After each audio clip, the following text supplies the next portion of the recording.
Olá pessoal, tudo bom? Bem-vindo aqui ao canal Dinheiro, Bambá e Cacau. E para aqueles que não me conhecem, eu sou Gil Cortes. Hoje eu vou falar sobre o risco, tá? Os riscos dos investimentos. Qualquer investimento, pessoal, até o dinheiro em poupança, existe risco, tá? É o primeiro ponto para nós iniciarmos aí a nossa conversa. Porque quando um cliente chega para mim e a gente conversa sobre investimentos, eu faço ali algumas indicações, né, para aquele perfil de investidor, para determinados investimentos. Uma das coisas que as pessoas me falam logo de cara, logo no início da conversa, quando se toca no assunto risco, ele diz: não quero correr nenhum tipo de risco. Pergunto: é possível você não correr risco em investimento? Obviamente que não é possível, tá, pessoal?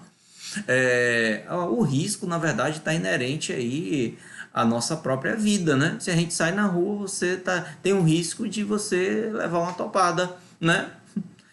Tem um risco de você achar um maço de dinheiro, tá? Pacotinho de dinheiro ali enroladinho, não é? Então foi um risco que você correu e saiu de casa, mas esse risco permitiu que você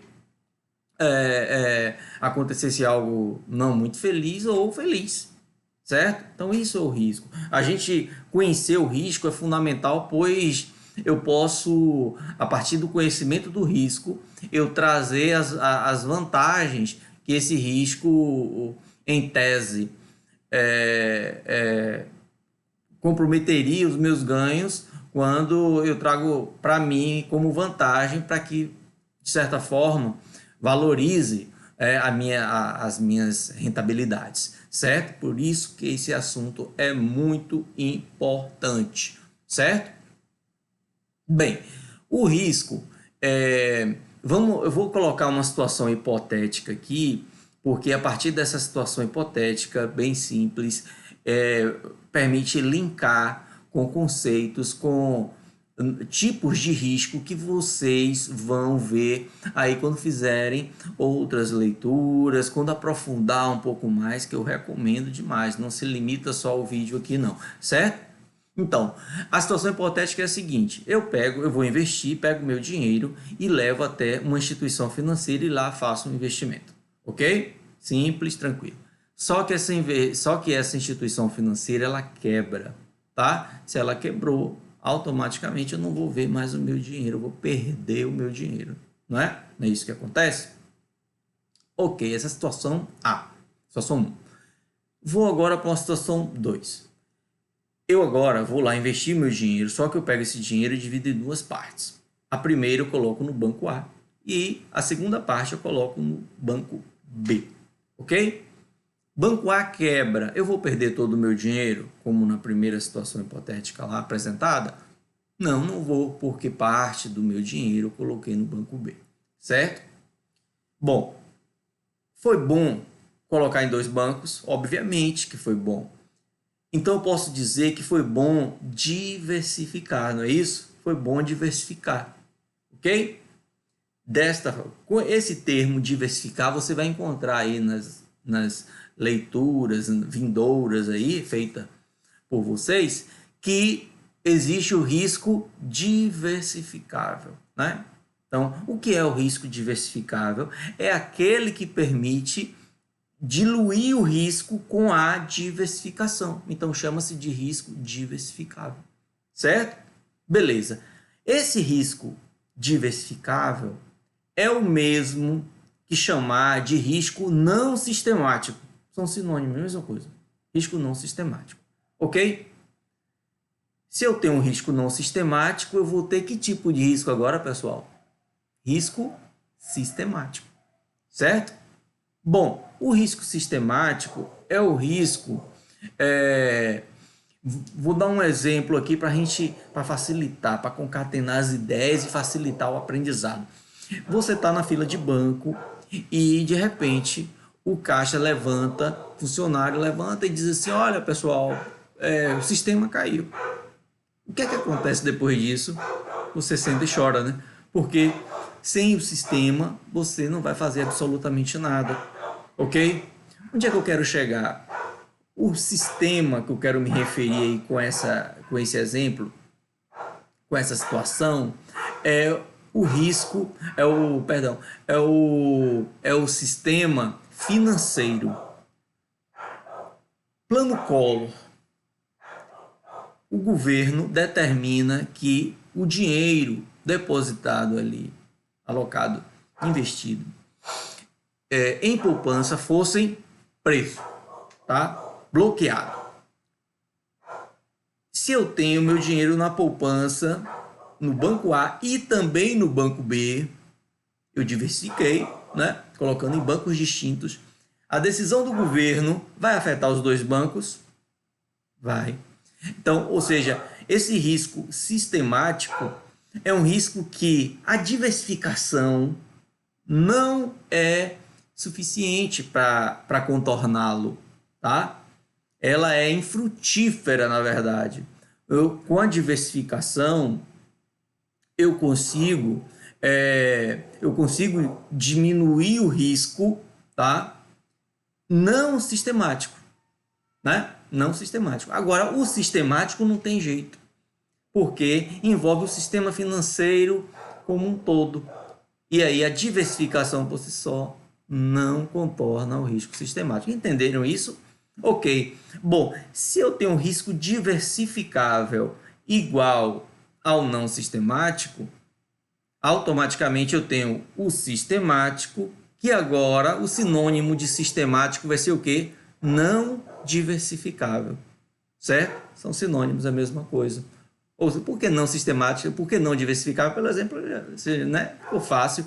Não diversificável, ou seja, se você diversificar, esse risco continua ali, inerente, continua existindo, certo? Vamos lá.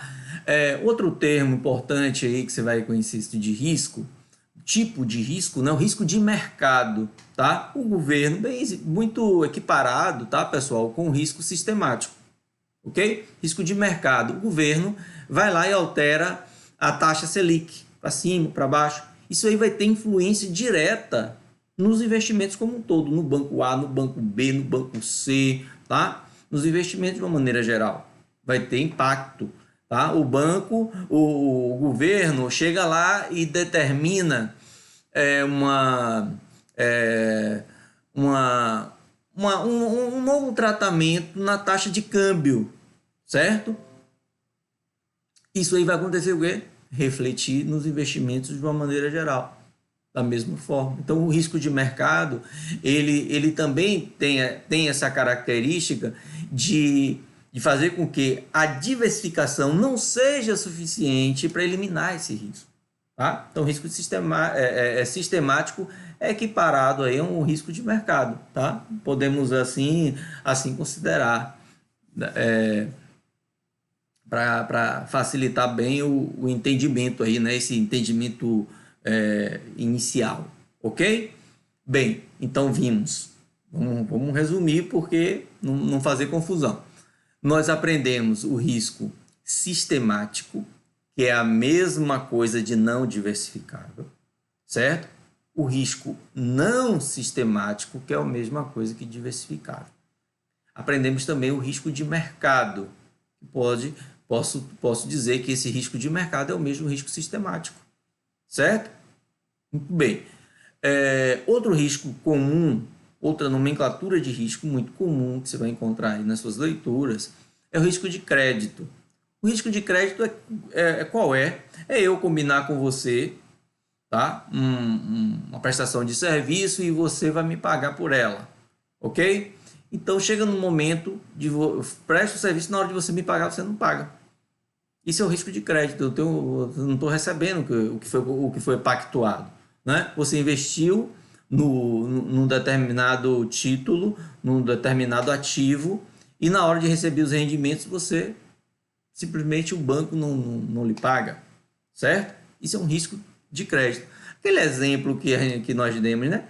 Simples, de que o banco quebra, né? Risco de crédito, ok? Você não está recebendo, você não vai receber nem os juros, nem o principal que você colocou lá, tá? Uma informação relevante que você deve estar sempre lembrando é que o risco de crédito, você remete sempre ao Fundo Garantidor de Crédito, FGC, tá? Se você já viu as minhas aulas aí, os meus vídeos sobre investimentos em renda fixa, vai lembrar de que os investimentos em renda fixa ali, boa parte deles, caderneta de poupança, CDB, LCI, LCA, eles estão protegidos pelo Fundo Garantidor de Crédito.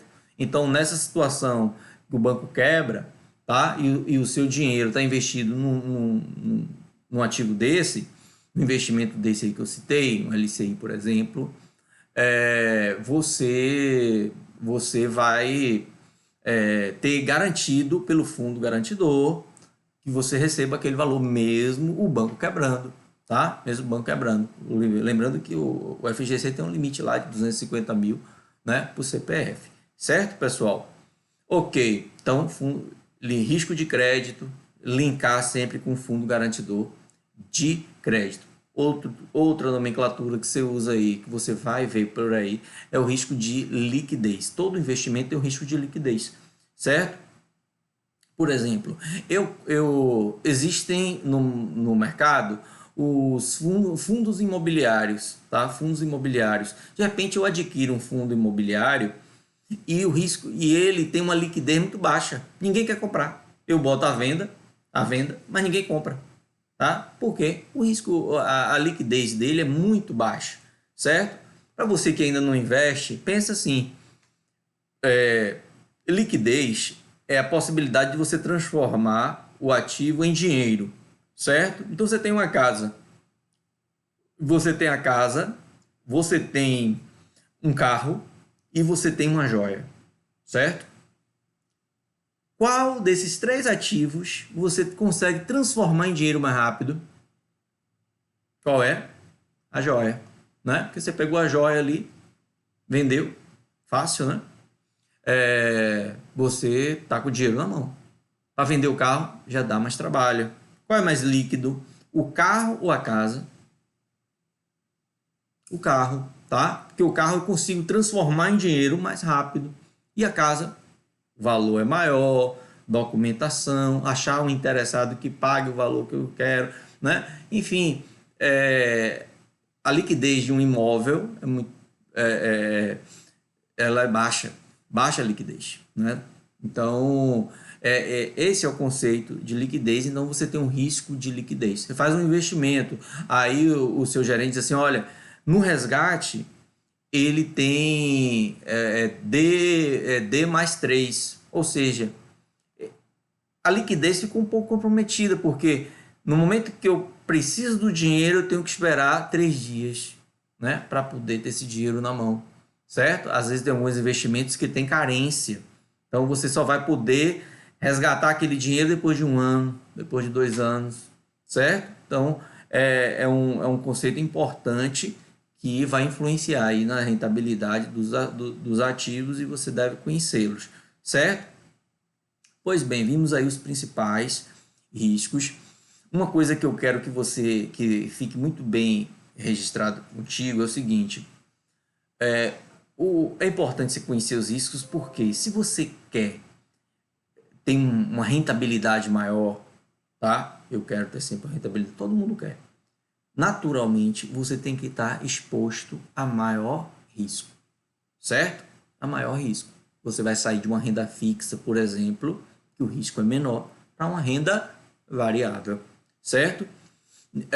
Então, eu corro mais risco, certo? E para quê? Para que eu tenha uma rentabilidade maior. Então, essa é uma relação direta aí.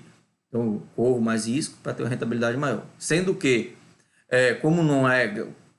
O fato de eu me arriscar não quer dizer necessariamente que eu vá ganhar. Eu posso fazer o quê? Perder, né? A questão do risco toda é essa. Eu posso ter uma rentabilidade negativa. Consequentemente, eu entro com 100 e saio com 95, eu perdi 5, tá? Por exemplo. Agora, se eu sou conservador, sou avesso a qualquer tipo de perda, aí eu vou para um investimento com essa característica conservadora. Eu limito o meu ganho. Eu estou dizendo, olha, eu não quero ganhar tanto. Eu quero ganhar pouco, mas que esse pouco permita aí rentabilizar para que o meu poder de compra, né, seja mantido, mas eu não quero perder em momento nenhum, certo? Aí você vai para aquele tipo de investimento mais conservador, ok? Então fica aí este registro de risco, tá? E retorno, importante. Bom, feito aí esse apanhado, tá, sobre risco, existem outras nomenclaturas de risco, mas é que eu não vou trazer aqui para não ficar pesado. As principais são estas. Acho que é importante, se você assimilou bem, elas vão lhe dar uma guarida, vão lhe dar uma base para que você evolua aí nessa caminhada importante de conhecimento, para que faça investimentos cada vez mais consolidados, né? Bem estruturados, para que tenha o seu propósito alcançado, que é rentabilidades, né, boas, né, rentabilidades cada vez maiores, se possível, né, pessoal? Então é isso, eu agradeço mais uma vez a audiência, fica com Deus. E aí me diga aí nos comentários o seguinte: qual é o seu perfil de investidor? Você é um investidor mais conservador? Você é um investidor mais moderado, que quer assumir um pouquinho de risco ali para melhorar seus rendimentos, ou você já é arrojado, quer rendimentos maiores, tem pressa em ganhar, mesmo arriscando perder? E aí, coloca aí para mim nos comentários, né, para a gente ir interagindo, tá bom? Um beijo, fica com Deus e até a próxima, tá? Tchau!